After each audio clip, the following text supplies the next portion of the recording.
না ও তো বাড়ে গেছে যাই মনে করেন ওকে ওই অবস্থা পাওয়ার অবস্থা বাড়ির মধ্যে দুটো থাপ্পড় মেরেছে থাপ্পড় মেরে চলে আসছে। আর একটা বিষয় হলো যে রিয়ামণি আপনার কাছে আসলো, আসার পরে কোরআন শরীফ ধরলো, ধরার পরে পরবর্তীতে আবারও রিয়ামণি বাড়ে গেল কোরআন শরীফ ধরার পরেও।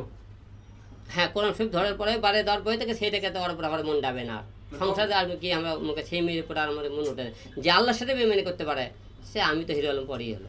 তখন আপনি পদক্ষেপ নেন না কেন? পদক্ষেপ নেওয়ার পরে আব্বার তো অসুখ শুরু হয়ে গেল এই বেশি দিন আগে না আচ্ছা উনি দাবি করতেছে যে রিয়ামনির পরিবারের সদস্যরাই আপনার বাবাকে ঢাকা নিয়ে আসছে এবং বেশ কয়েকবার গিয়েছিল, আপনি বলছিলেন যে না যায় নাই। আসলে মানে কথা আসলে কাটটা সত্য? আচ্ছা ঠিক আছে কথাটা সত্য।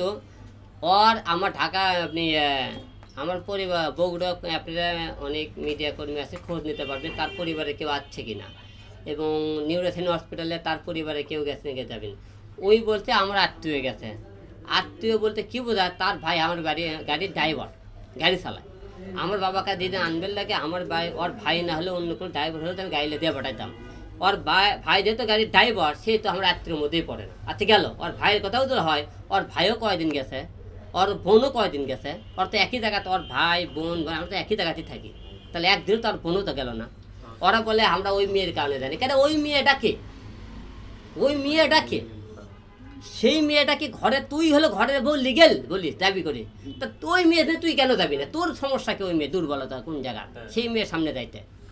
আচ্ছা আলম ভাই আরেকটা ব্যাপার জানতেই চাই, সেটা হলো যে আপনি রিয়ামণিকে ডিভোর্স দিচ্ছেন সেটা কি শুধু কারণ হিসেবে আপনার বাবার মৃত্যুর সময় সে উপস্থিত থাকে নাই এটার কারণ নাকি অন্য কোনো কারণ আছে? না রিয়ামণিকে ডিভোর্স দেওয়ার কারণ একটাই, সে আমার অনুমতি ছাড়া বিভিন্ন জায়গায় ক্যাসাললে দিয়ে আমেরিকা শুটিং করে, বিভিন্ন ছেলে নাচ গান করে, মদ খায়, বাড়ে যায়, এটা আমার অনুমতি ছাড়া একটু ক্যাসাললি আমি একে শুদ্ধ দেওয়ার জন্য 3বার সুযোগ দিয়েছিলাম, কোরআন শরীফ পড়তে শোয়াইছিলাম। আচ্ছা তা মনে করেন সে একে মানাতে পারেনি। শেষ টাইমে যেহেতু আমার বাবা মৃত্যুর সময় সে থাকলো না, তা আমার মনে একটা ডাউট এসে গেছে যে আমার বাবা অথবা আমি তো কোনোদিন বিছানায় পড়ে থাকি সে আমার সেবা করবি না। কারণ যে মনে করেন ঠিক একই রকম রিয়া নুসরাত দুইজনই এসেছে, আমি বুঝতে পেরেছি এখন তারা তাদের কেরিয়ার গড়ার জন্য তারা আমার কাছে এসেছিলো, এটা আমার বোঝা হয়ে গেছে। একদিন আসে আমার চোখ কান খুলে দেওয়ার কারণে আমি তাদের সাথে আর থাকবো না।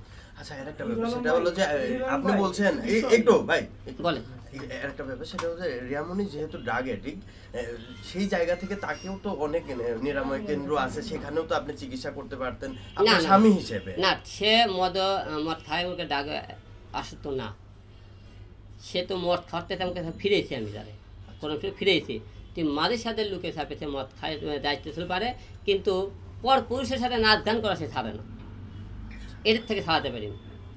আচ্ছা আলম ভাই রিয়ার কাছে প্রশ্ন করেছিলাম যে আপনি হাসপাতালে কেন গেলেন না, সে বলতেছে আমি হাসপাতালে যাওয়ার পর ওখানে একটা মহিলা আছে সে সবাই বলতেছে হিরো আলমের বউ।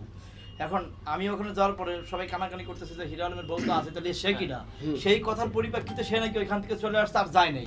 আসলে এরকম কোনো ঘটনা হয়েছে আপনার সাথে নাকি শেয়ার করছে, আপনি তাকে বলছেন যে অন্যের কথা কান দেওয়ার দরকার নাই। আচ্ছা হ্যাঁ ওই কথা আমি বলছি তুমি অন্য কথা কান দেয় রিয়ামণি আমি যেহেতু হিরো আলম আমার সাথে বিভিন্ন মেয়ে টিকটক ভিডিও বানাবে, বিভিন্ন মেয়ে আমার সাথে শুটিং করে জন্য বানাতে পারে।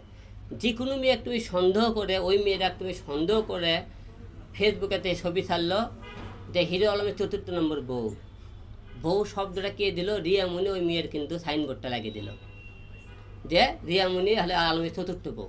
তাহলে যে কোনো লোক গেলে তেমন রিয়ামণি স্বপ্ন মেয়ে ফোন দিয়ে সব দুইদিন সে গালাগালি করছে যে তাহলে কয়তো তুমি তো আমাকে বউ বানিয়ে দিতে আমি আমার বউটা বানালো কেউ, তাহলে ওই তো বলে দিতে পার তুমি বলতে পারবে না মানুষের ভেতরে, তাই সুযোগটা ওই করেছে তো সব কথার কথা ওই বউ কথা আমি কথা বউ আমি কোনো সে মানুষের কথা কান দেওয়া আমি বলেই দিচ্ছি মানুষের কথা কান দেওয়ার দরকার নেই।